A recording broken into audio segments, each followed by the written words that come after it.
Students, तो हम बात कर रहे थे मैनेजिंग इंडिविजुअल डिफरेंसेस के बारे में। तो इसका हमारा जो फर्स्ट यूनिट है वो कवर हो चुका है और इसके साथ साथ आज हम बात करेंगे सेकंड टॉपिक की। तो सेकंड टॉपिक क्या है हमारा?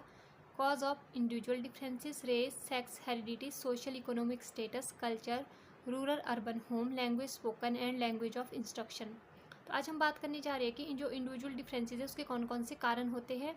जैसे कि रेस हो गया, सबसे पहले रेस क्या होती है? हमारी जाति होती है। तो जाति क्या होती है कि अबाउट शेयरिंग फिजिकल करेक्टरिस्टिक्स, कि कुछ एक ग्रुप ऑफ पीपल ऐसा होता है जो एक जैसी सिमिलरिटीज़ शो करता है।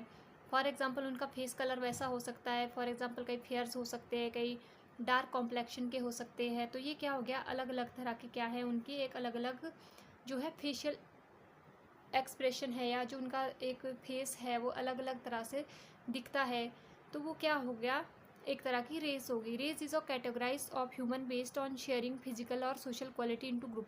कुछ एक जो ऐसी कैटेगरीज होती है हमारी रेस में जिसमें क्या होती है, हम कुछ एक फिजिकल करेक्टरिस्टिक्स एक जैसी होती है या कुछ एक सोशल क्वालिटीज़ हमारी एक जैसी होती है। फॉर एग्जाम्पल अगर हम बात करें धर्म की, तो धर्म में क्या है? हिंदू, मुस्लिम, सिख, ईसाई 4 धर्म हमारे भारत में है। तो वो क्या है? अलग अलग क्या हो गया है? उनका एक अपना रेस हो गया, यानी कि जाति उनकी अलग अलग हो गई। अगर हम और एग्जाम्पल की बात करें तो जैसे ह्यूमन बींग्स है तो होमोसेपियंस है वो, तो क्या है? वो एकदम से होमोसेपियंस जो क्या है वो एक इक्वल है देखने में, एक जैसे सारे के सारे लोग देखने में दिखते हैं। अगर हम उसके बाद एम्फीबियंस की बात करें, यानी कि जो हमारे मेंढक हो गए इस तरह के, वो सारे क्या है? एक जैसे होते हैं देखने में। तो अगर हम बर्ड्स की बात करें तो सारे बर्ड्स में क्या होती है? बीक होती है, विंग्स होती है। तो ये क्या हो गए? उनकी एक जैसी कुछ एक सिमिलर फिजिकल करेक्टरिस्टिक्स हो गई। तो ये क्या डिफाइन करती है? रेस को डिफाइन करती है। अगर हम टाइप्स की बात करें तो रेस की जो टाइप होते हैं वो किस किस बेस पे हो सकते हैं? सबसे पहले जियोग्राफिकल, कल्चरल, रिलीजियस और नेशनल। जियोग्राफिकल यानी कि जैसे हमारा जो जियोग्राफिकल एरिया है उसके बेस पे भी हो सकते हैं। फॉर एग्जांपल नॉर्थन और साउथन जो हमारा जियोग्राफिकल एरिया है वहाँ पर अलग अलग तरह के लोग देखने को मिलते हैं। अगर हम नॉर्थ साइड में जाएंगे तो ज़्यादा फेयर कॉम्प्लेक्स के लोग हमें दिखाई देते हैं एज़ कम्पेयर टू साउथ। तो वो क्या हो गया? उस उनका एक तरह का जियोग्राफिकल रेस हो जाती है। नेक्स्ट है कल्चरल। कल्चर यानी कि अगर हम बात करें किसी एक पर्टिकुलर जगह की, अगर हम हिमाचल प्रदेश की भी बात करते हैं तो वहाँ पर भी क्या है? अलग अलग तरह का कल्चर है। तो वो कल्चर क्या कर सकता है? डिफ्रेंशिएट करता है अलग अलग को। जैसे यहाँ पर किस तरह का कल्चर हो? गद्दी कल्चर के लोग रहते हैं, किन्नौरी कल्चर के लोग रहते हैं, या कुल्लू, मंडी, इस तरह के अलग अलग कल्चर होता है हर एक इंडिविजुअल का। तो वो क्या है? उनकी एक रेस है। फिर है रिलीजियस, जैसे बौद्ध हो गया, हिंदू, मुस्लिम, सिख, ईसाई, इस तरह के रिलीजन के बेस पर हमारी अलग अलग वैल्यूज़ होती है, हम अलग अलग वैल्यूज़ को फॉलो करते हैं। तो इस वजह से भी क्या हो जाता है? इंडिविजुअल डिफरेंसेस इंसानों के बीच में आ जाता है। और नेशनल भी वही हो गया कि जैसे एक कंट्री है वो दूसरी कंट्री से डिफरेंट होती है।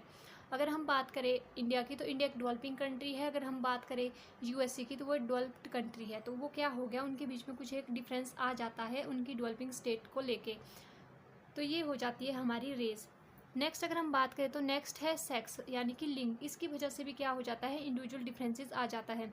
अगर हम वर्ल्ड हेल्थ ऑर्गेनाइजेशन की ओर से कहें तो सेक्स का मतलब क्या होता है कि it refer to the biological and physiological characteristics that define man and women. तो उनका क्या मानना है कि क्या रेफर करती है कि एक तरह का बायोलॉजिकल कंसेप्ट है या फिजियोलॉजिकल करेक्टरिस्टिक्स है जिसके बेस पर हम एक पुरुष और स्त्री में डिफ्रेंशिएट कर पाते हैं। वो क्या हो गया? हमारा सेक्स हो गया। तो दो तरह के सेक्स में मोस्टली हमारे पास होते हैं, एक हो गया मेल, दूसरा हो गया फीमेल। तो मेल जिनके पास XY क्रोमोसोम है वो मेल हो गया और जिसके पास XX क्रोमोसोम है वो फीमेल हो गया। अब इनके बीच कैसे इंडिविजुअल डिफरेंस होगा? हर चीज़ में ही इंडिविजुअल डिफरेंसेस होगा। अगर हम बात करें फीमेल्स की तो फीमेल्स क्या है? वो इमोशनली उतनी स्टेबल नहीं होती है, जबकि जो मेल है वो इमोशनली बहुत ज़्यादा स्टेबल होते हैं। अगर हम बात करें फीमेल की तो फीमेल मल्टीटास्किंग होती है एज़ कम्पेयर टू मेल। तो ये क्या हो गया? ये कुछ एक उनके बीच में एक इंडिविजुअल डिफरेंसेस को क्रिएट करते हैं। अगर नेक्स्ट है हमारी हेरिडिटी। हेरिडिटी क्या होती है? जो हम इनहेरिट करते हैं अपने पेरेंट्स से, यानी कि जो पूर्वजों से उसकी अगली संतान में आती है वो सारी चीज़ें हमारी हेरिडिटी हो जाती है। हेरिडिटी स्टैटिक होती है, यानी कि स्थिर होती है, जैसी हमारे पेरेंट्स में होती है वैसे ही हम लोगों में भी आगे चली आती है, और फिक्स्ड होती है, यानी कि चेंज नहीं होती है, टाइम के साथ वो ऐसी रहती है। अगर हम एक सर्वे की बात करें तो 22 से 60% की जितना भी हमारा टेम्परामेंट है वो कहाँ से आता है? हमारे जेनेटिक मेकअप से आता है, यानी कि हमारे जितने भी पेरेंट्स है या ग्रैंड पेरेंट्स है उनसे हमें वो सारी चीज़ें आती है। टेम्परामेंट का मतलब होता है कि हम पर्टिकुलर सिचुएशन पे किस तरह से रिएक्ट कर रहे हैं। तो वो हो जाती है हेरिडिटी। तो हेरिडिटी भी ऑब्वियसली डिफरेंट होगी कि हर एक पेरेंट्स जो है उनकी हेरिडिटी अलग होगी। तो बच्चों की जो हाइट है, कलर है, इसके साथ इंटेलिजेंसी है, पर्सनैलिटी है, हर चीज़ में क्या हो जाता है, डिफरेंस आ जाता है किसकी वजह से, हेरिडिटी की वजह से। नेक्स्ट है सोशल इकोनॉमिक स्टेटस, यानी कि सामाजिक और आर्थिक स्थिति। सबसे पहले तो एजुकेशन पे हमारा सबसे ज़्यादा इम्पैक्ट पड़ता है सोशल इकोनॉमिक स्टेटस का। अगर कोई हाई सोसाइटी से बिलोंग करता है तो वो एजुकेशन क्या करेगा, उस तरह की एजुकेशन लेगा, वो फ़ौरन चला जाएगा पढ़ने के लिए और वहाँ से कुछ एक ऐसी अच्छी, मतलब बहुत ज़्यादा हम कह सकते हैं कि इस तरह की एजुकेशन लेके आएगा जो रियल लाइफ में भी इम्प्लीकेट कर सके। सेकंड है इनकम।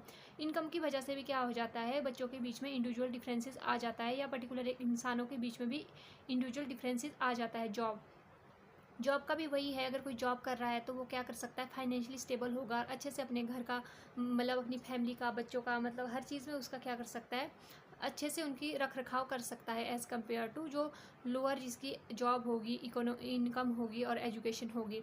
तो जो हमारी सोशल इकोनॉमिक स्टेटस है वो 3 तरह से डिवाइड होता है, लोअर, मीडियम और हाई। तो ये था हमारा आज का टॉपिक, इंडिविजुअल डिफरेंसेस के कॉजेज़, जिसमें हमने रेस की बात की, सेक्स की बात की, हेरिडिटी, सोशियो इकोनॉमिक स्टेटस की बात की। तो आई होप आपको यहाँ तक समझ आ गया हो। अगर आपको वीडियो अच्छी लगी हो तो लाइक करें, शेयर करें अपने फ्रेंड्स के साथ। तो मिलते हैं जल्द ही नेक्स्ट वीडियो में एक न्यू टॉपिक के साथ। तब तक के लिए bye bye and thank you for watching.